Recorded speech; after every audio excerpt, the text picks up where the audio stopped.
Tiongkok punya sejarah panjang membangun negaranya. Pertanyaan mendasar, bagaimana Tiongkok memodali negara tersebut untuk bisa membangun negaranya? Cara yang sudah 6 presiden lakukan sejak zaman Soeharto hingga zaman Lord saat ini, cara membangunnya berdasarkan pemikiran ahli ekonominya, pola pikirnya kurang lebih seperti begini. Menggunakan surplus perdagangan dan hutangan. Dalam perdagangan, maka negara harus surplus baru bisa membangun. Surplus alias lebih banyak ekspor dari impor. Inilah yang disebut surplus perdagangan.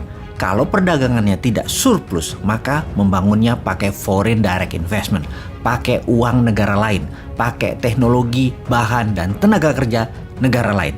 Pertanyaan sekarang, kalau neraca perdagangannya surplus, uang yang pegang itu pihak swasta atau pihak pemerintah? Ya benar, pihak swasta yang berdagang yang pegang. Tapi apakah masyarakat tahu bahwa kalau surplus keuangan yang surplus adalah pihak swastanya? Jawabannya, masyarakat banyak yang tidak tahu dan tidak akan dibikin pinter alias tidak akan dibikin tahu. Uang surplus tadi ternyata hanya ada di catatan di uang beredar di negara. Ingat ya, sekali lagi, yang surplus itu pedagangnya, swastanya, rakyatnya. Yang berdaulat atas uang tersebut ya pengusahanya. Lalu untuk membangun itu sungguh ada dua hal. Pihak swasta yang membangun dan juga pihak negara atau pemerintah yang membangun. Fungsi suatu pemerintahan negara sesungguhnya adalah mempermudah swasta berkarya. Swasta itu rakyat. Fungsi kebijakan adalah bagaimana masyarakat bisa sejahtera dengan usaha mereka. Fungsi pemerintah yang ada batasnya selama 5 tahunan itu bukan untuk membuat rakyat jadi manja dan pastinya bukan untuk membuat pejabat menjadi kaya memanfaatkan peraturan, kewenangan, dan jabatannya. Jadi kalau pemerintahnya membangun, rakyat harus jadi sejahtera dan rakyat harus yang mengerjakannya dan pastinya yang dibangun adalah sarana mempermudah kehidupan bermasyarakat dan bernegara. Kemudian apa yang dilakukan sudah 6 presiden di Indonesia selama 40 tahunan mereka menjabat selama ini? Samakah dengan Tiongkok bangun selama 40 tahun ini?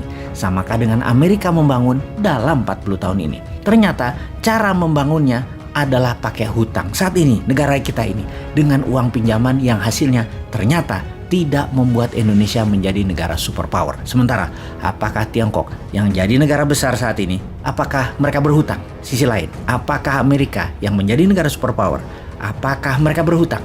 Amerika pakai printing money di dalam membangun. Tiongkok juga pakai printing money di dalam membangun. Namun, di dalam berdagang, Amerika dan Tiongkok baru pakai hutangan. Jadi, kalau sebuah negara berhutang dan selalu berhutang, sesungguhnya pemerintahnya sedang berdagang, bukan membangun dan memajukan ekonomi serta membangun martabat negara.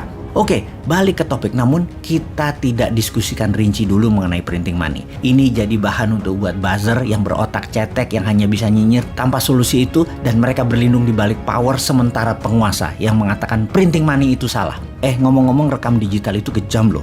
Bahan untuk menghajar buzzer rupiah nanti pada saat para pembayarnya nggak njabat lagi, nggak punya power, itu banyak banget. Kalau ngebayangin nasib mereka ke depan, serem. Apa enaknya ya hidup mereka nantinya ya? Wis, rasah dilanjut ngomongi buzzer mata duitan itu. Intinya kita balik ke pelajaran dasar membangun negara Amerika sejak tahun 71, di mana Amerika printing money-nya tidak pakai emas. Juga Tiongkok di tahun pertengahan 80-an mulai membangun fisiknya dalam negeri Tiongkok pakai 100% bahan baku nasionalnya. Tiongkok yang membayarnya juga pakai printing money. Yang nasional, yang dalam negeri membangunnya dibayar renminbi yang dicetak berdasar proyek. Yang ekspor menerima dolar, baru pemerintah Tiongkok berani pinjam dolar. Mulai melihat perbedaan Newmind berpikir. Pemahaman Newmind akan printing money itu bukan hal yang baru di Amerika dan Tiongkok, tapi hal baru jika dibandingkan dengan para pejabat 6 presiden sejak zaman Soeharto hingga saat ini. Bahkan kaum Newmind berani bilang, yang ada di etalase politik 2024 yang mau jadi presiden baik dari pihak incumbent ataupun oposisi juga meniru 6 pemerintahan yang lalu yang kita sebut old mind tadi. Sementara new mind pasti meniru cara Tiongkok dan cara Amerika di dalam membangun dalam negeri, yaitu pakai printing money.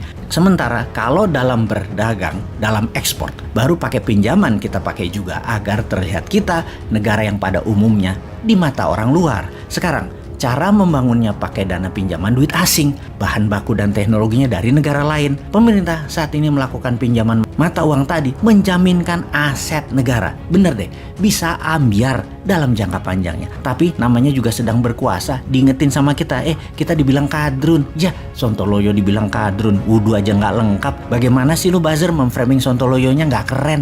Bego-begoinnya dan kadrun-kadruninya si Sontoloyonya cemen.